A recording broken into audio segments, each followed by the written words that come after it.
just a visual, like your senses should feel something, and then your senses will feel something, then that'll connect to your soul in some manner if it's art that appeals to you. That's what art is. And whether it's performing arts, visual arts, like you don't really need to, it's the artist's job to understand what that is. The rasik's job is to love it. You just simply love it, you give it the love, and you will get more back. It's as simple as that.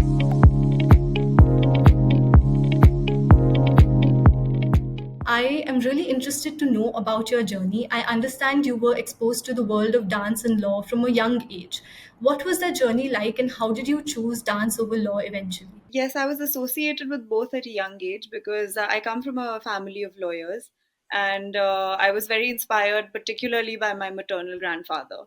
And just seeing the discussions that used to happen every day from as long as I can remember, I wanted to be a lawyer. So that's how the law came into my system. As for dance, it came before I even knew what I was doing with myself, because my mother was very keen I learn a classical dance, because she had been inspired by artists like Maharaj and like Sonal Mansingh ji, and she just felt that if she has a daughter, then she must learn some Indian art dance form. So she started training. She found teachers for me at a very early age. I started learning dance when I was 3, but I started learning classical dance at 7. And I think that's the right way to go about it also, because at 3 you're not maybe necessarily ready for the rigor of a classical dance. So my teacher was very nice. He used to teach me things in folk dance and just lighter movement practices that eventually made a base for an interest in the classical. So both of these things started around the same time, one consciously and one subconsciously. And I think the decision, what finally worked, was more like, I think dance chose me rather than I chose it, because for me, at up to a certain point, it was very equal. I wanted to be a lawyer, yet I was dancing a lot. So it just happened that I got some amazing opportunities. I think having the right teacher, the right practice, the right just circumstances brought me into this world in a way that I would have never thought that I could achieve if I'd planned it out. Even I think it's been great. So I've seen that you've used your platform often to talk about the disconnect that happens between the Indian community and traditional art forms. What are some of the things you think that artists and audiences should keep in mind or should keep doing to keep the connection alive? See, the thing is, this is a very important question, because we belong to a very ancient and very rich civilization. So the heritage is actually our greatest wealth. Being a developing country, uh, we but in this wealth, we are possibly the greatest one, definitely right up there, right? So to preserve and to take it forward into the future is very important, because it dates back centuries. But how are we going to process this information for the now? And I think what artists need to do is to be very generous in their outlook towards each other and what they're sharing with with the community. And rasiks, I would call them, because that's the exchange. But there's rasiks are the people, the connoisseurs. So in Indian art, traditionally, there is an equal weight given to the person who's watching. So the person watching has to be very responsible as well to the art that he or she is patronizing or watching. So this exchange, we've lost a little bit of this balance, I think. So I would say that the artists need to be a little more generous and a little more open to expanding what they have traditionally felt is is the area where this should operate, because none of our texts actually prescribe that it has to be in a very particular, it's a very very liberal system, even from the way we can see it in the old times. But what happens is, with time, people start putting in their own dogmas, because that's what they know best, and then they want to propagate just that, and students blindly just follow that. And it's not necessary that the teacher wants you to be an exact copy. The teacher himself or herself has evolved in the time that they were practicing it, right? So no true guru will actually want the disciple to be a replica. They want you to move with the times, because their aim is that you spread the art and you share the message. So that's very important from where the artists, and I think artists are a little bit amiss in this. A lot of people, many people are trying. It's not that it's everyone, many people are trying. And I think the connoisseurs need to show a little bit of restraint and a little more connection with their Indian identity or whatever. I'm talking Indian identity because we're talking about Indian arts. So as Indians, we need to connect a little bit more with our own language, our own culture, our own systems, because if we don't connect with that, we are becoming replicas of an alien system, and we can never truly be, so we can never truly be the greatest in that, right? It's not ours. Like, it's as simple as that. But what we have, which is truly great, so we have to connect to how we are about being Indian, and if we become that, then that synergy between the artist and the audience is going to really move towards changing this culture of disconnect. So, just to follow up, because I am very interested to understand the audience part of it, since I am not a performer myself. But do you think that just beginning in a process of attending performances, or just to get to know a little bit more about the art form itself, how do you think an audience can engage with the field a little bit more? Just what's the first step that someone can take? I think the first step is to be open to the idea that it's not something you will not enjoy. It's a lot of people have started believing that because it's something old or something traditional, I don't understand it. There's a bit of an alienation, or even it might be coming from a place of lack of knowledge. Like, you think you won't understand it, but at the end of the day, an art, any form of art, even if it's a visual art, like painting, for example, visual art has seen a huge revival now in India. People, everyone wants to buy art, whether they know it or don't know it, everyone wants to own it somehow. So does how many people really truly understand the work of those people whose art is in their house? Do you understand the brushstrokes? Do you understand what's gone into it at the time? You don't, and you don't need to, because the beauty of connecting with art is it's individual. It's what you like is not necessary that I like the same thing, but that doesn't make either of our decisions or opinions wrong. So you like something, it's a thing of beauty, it's a thing to enjoy, and a thing of beauty lasts forever. So if you want to have something, so this is the part where the audience needs to maybe understand that you don't have to.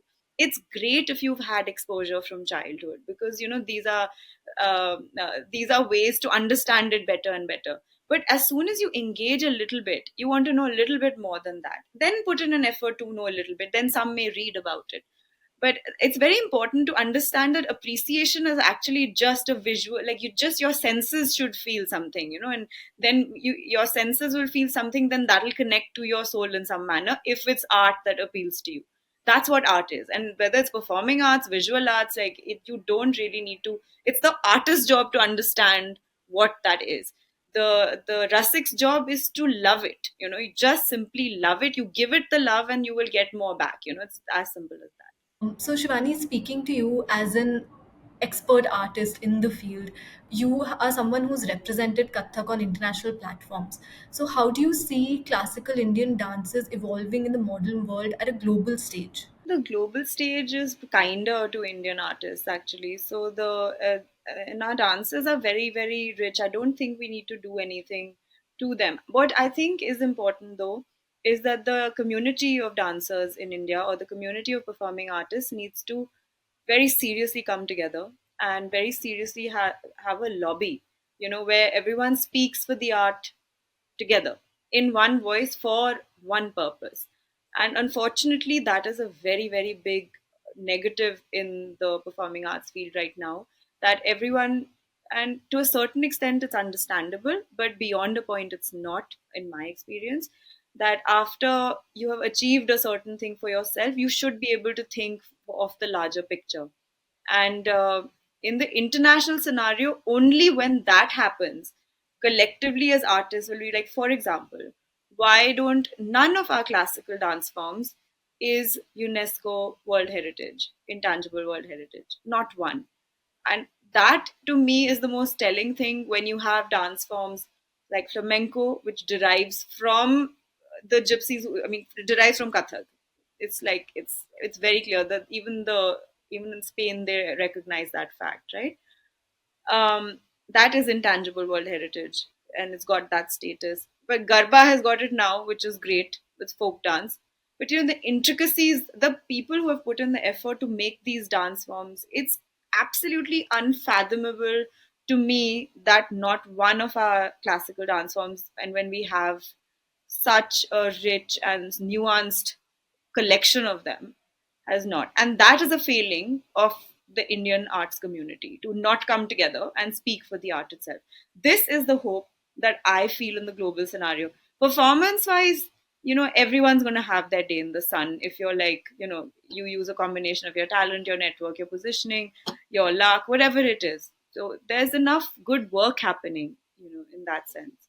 But this is something that I feel very, very strongly about, and I hope that it changes. Did you personally face any inhibitions in the beginning, or how did you navigate the challenges you confronted? My journey getting into it has been quite a dream. It sounds like a fairy tale, and I cannot, even if I want to say otherwise, because it was never my intention to be a dancer. I was not on this journey, but just kept meeting the right gurus, the right mentors, the right support gurus. It's been beautiful, literally, like can't ask for more. So, but there have been challenges being a part of the fraternity in a lot of ways.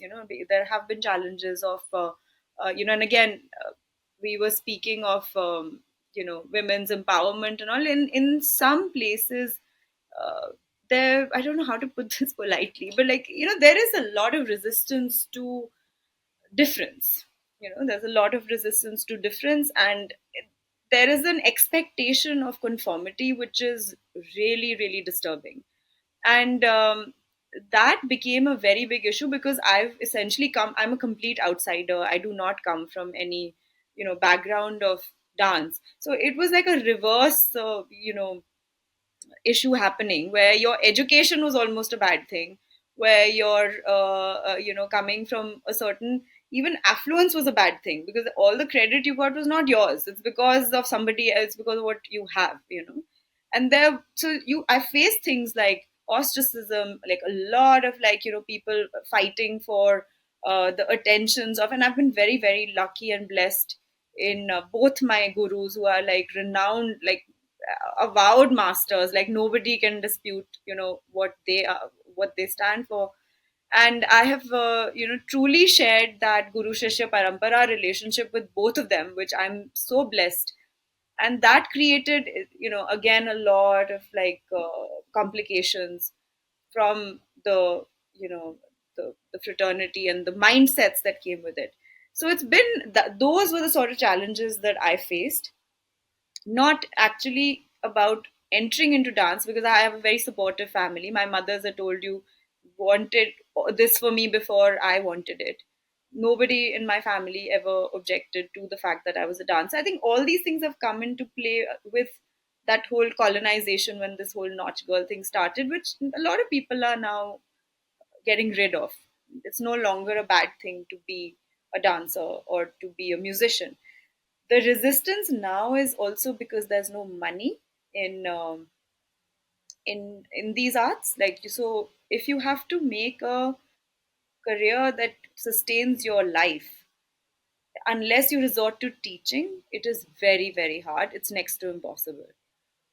That's the challenge. Again, going back to your initial question about the exchange between audience and artist, is that we need patronage. We need patronage, and we need people to invest in it, because otherwise, the art doesn't flourish. The ages, if we see historically where it flourished, is because the patronage and the audiences were so invested in what was happening. So we need that to come back. That is a challenge. Like, fortunately, I don't have to face this challenge, but this is a very big challenge for the arts, that people will resist, even if you want to be a dancer, unless you have the financial backing. How do you make this a full-time profession if you can't sustain your life? How do you earn money? Very practical.